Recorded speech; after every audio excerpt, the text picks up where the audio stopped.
भक्तजनों, आज मैं आप लोगों को माता वैष्णो देवी की उत्पत्ति की कथा सुनाती हूँ।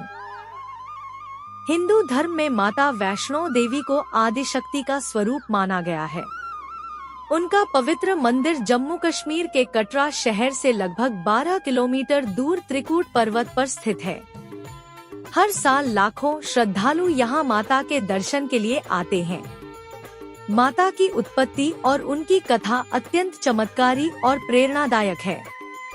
बहुत प्राचीन समय की बात है, जब धरती पर अधर्म, अन्याय और राक्षसी शक्तियों का बोलबाला था। चारों ओर पाप और अराजकता फैली हुई थी।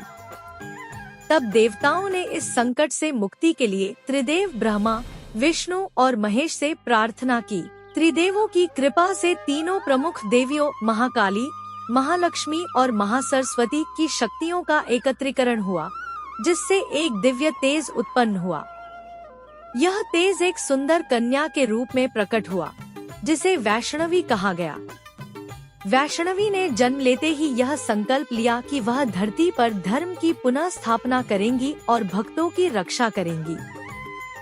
वे एक सामान्य बालिका के रूप में पली बढ़ी, लेकिन उनका मन सांसारिक जीवन में नहीं लगा। वे बचपन से ही तप, ध्यान और ईश्वर भक्ति में लीन रहने लगी।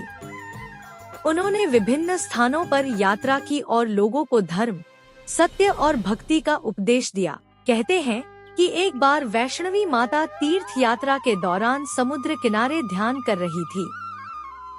उसी समय वहां एक प्रसिद्ध तांत्रिक राक्षस भैरवनाथ आया। उसने जब माता को देखा तो वह उनके दिव्य सौंदर्य और तेज से मोहित हो गया।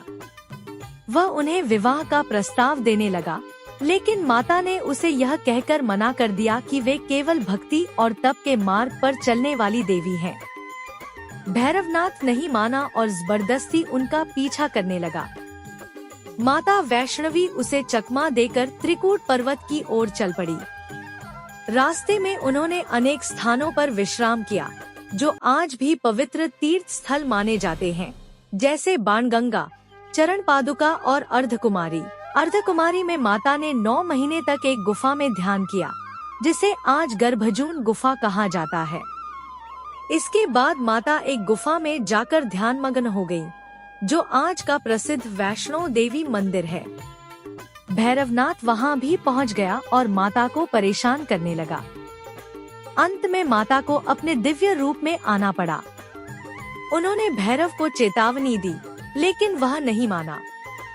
क्रोधित होकर माता ने अपने त्रिशूल से उसका सिर काट दिया।